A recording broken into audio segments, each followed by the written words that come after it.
pull up to the dock after period one, and I think half the field had a goose egg at that time. I think a lot of us were scratching our heads and trying to figure out how to catch a fish. I lost one for sure keeper. It's pretty sad when you think, damn, that might cost me. Yeah, when I got back to the rendezvous point, you know, I just ate some jack links, got a little protein in me, and thought about what I wanted to do the next period. And, you know, I decided to go north.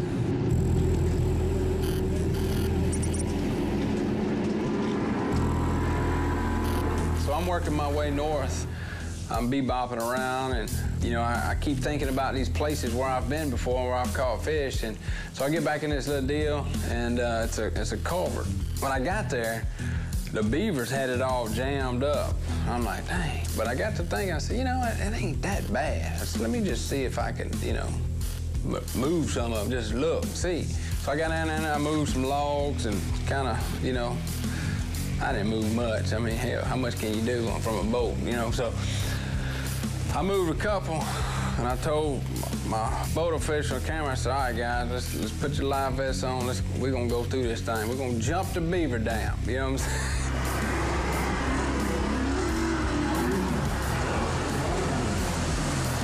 I gunned it, got over, and got over on the beaver dam and got up and made it through. And luckily, the other side wasn't blocked off.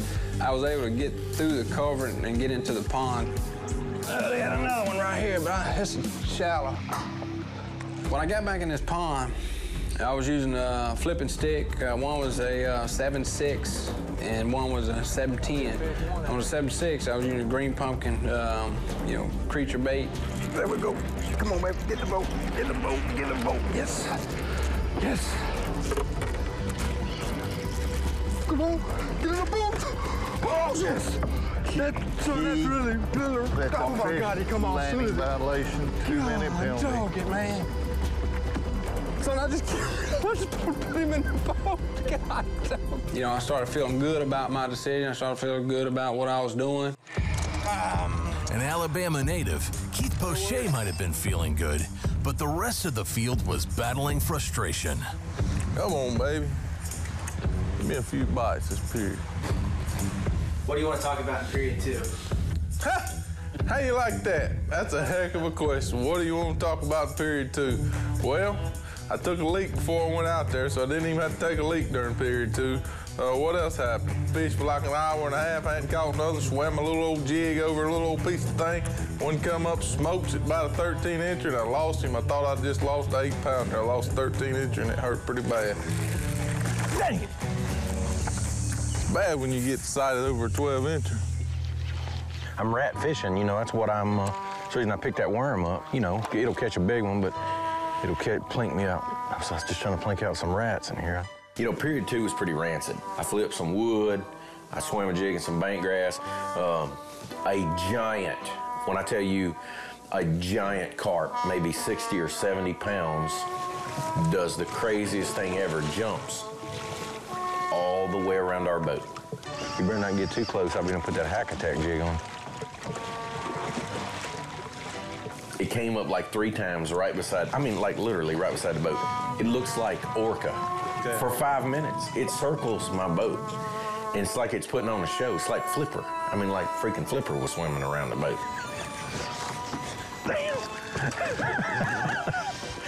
Looked like damn orca out there, didn't it? But that was the highlight of period two. Lines out, Andy. That's the end of period two. That pretty much sucked. How about that? Didn't even catch fish in period two, and I'm still in second place. That shows you how tough it was out there. Golly, is it tough. I'm gonna be honest with you, man, I'm lost. I mean, I am as most confused as I ever have been fishing a major league fishing event. I mean, what do you say? I mean, nobody really has anything, everybody's eyes are like that big. I mean, I'm telling you, you're talking about 10 of the baddest fishermen on the planet, and nobody can catch a 12-inch bass. I mean, what do you say to that?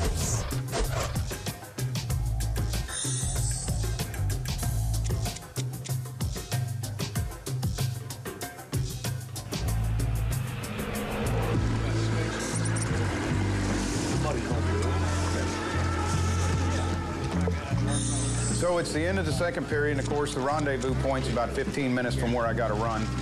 So I run there, and when I get there, they're passing out chicken and fries, and that is the most gorgeous thing I have seen all day, is something to eat.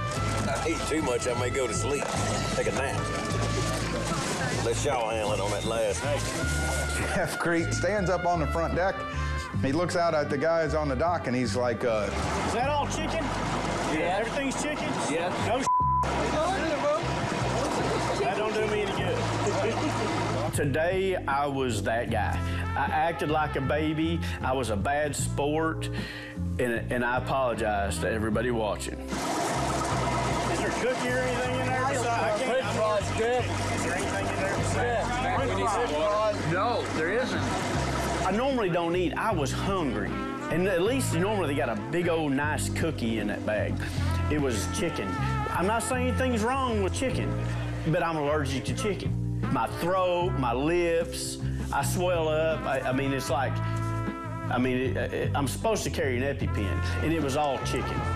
Jeff had told me before that he was allergic to chicken. I know one thing, if I was allergic to chicken, I'd probably just waste away. Heck with them clubs, man. We like chicken tenders. Everybody eats chicken tenders. I acted bad, and I probably won't sleep tonight. That's a lie. I'll get over it. You're 7th, take off. Time to go.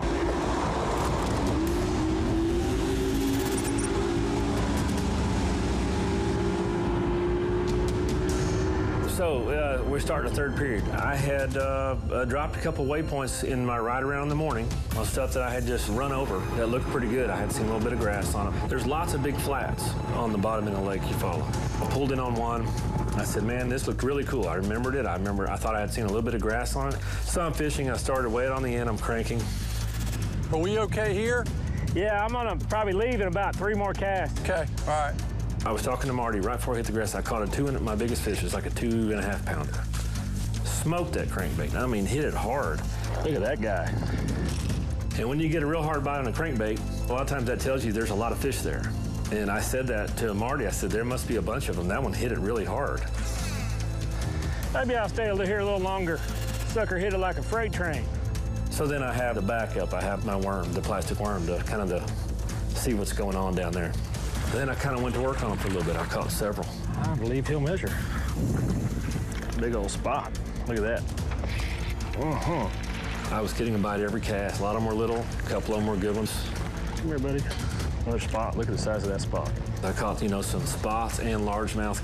Largemouth. And I was just kind of able to ratchet it up from there. And baby. Second place was stuck on 6 pounds still. Nobody's catching anything hardly. And it felt great. With Kelly Jordan pulling away from the field, the rest of the anglers all had a fighting chance for the other 3 qualifying spots. I can honestly say that I've never fished a harder day in my life. I mean, I'm just kind of thinking, golly, if I could just figure out a way to catch a bass or 2. So I pull up to this dock, and bait is all over the dock, and I throw my worm up there, felt the bump, and it moved off pretty quickly. I set the hook, it was a 1-3. Next cast, I catch another keeper. It's a 14-ouncer, but still I'm thinking, wow, things are happening. So now I just need to catch 2 more like this. So right around the corner was the exact same thing. It's got a big dock on it with a channel swing on it. I throw my worm up there, catch another keeper. I'm in 7th, but Bobby, you're 1 pound, 3 ounces out of making the cut. I'm thinking, I got 40 minutes to catch a 1 pound, 3 ounce fish. With low weights across the score tracker, everyone was just a big haul away from qualifying.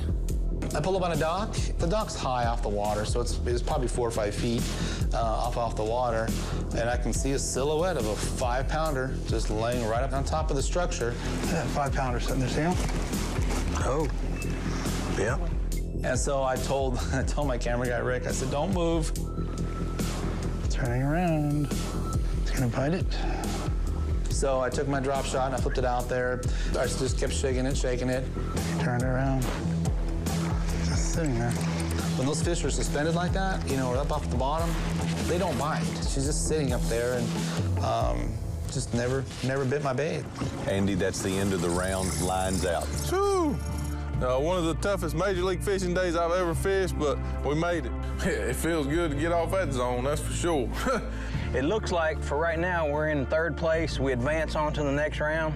I enjoy the sudden death format. I really do. Knowing that I've just got to wait, I'm not so much thinking about other anglers as I am that particular weight. KJ, Andy, Mark, and you, right? I'll take it though, man. Yeah. Man, I just can't believe that Hackney or Crete or one of those guys that I was right there on my heels, you know, within an hour, did not catch a fish and pass me. Elimination round 1 concluded with Kelly Jordan, Andy Montgomery, Mark Rose, and Keith Poche advancing to the sudden death round. Tune in next week to change your perspective of the elimination round 2.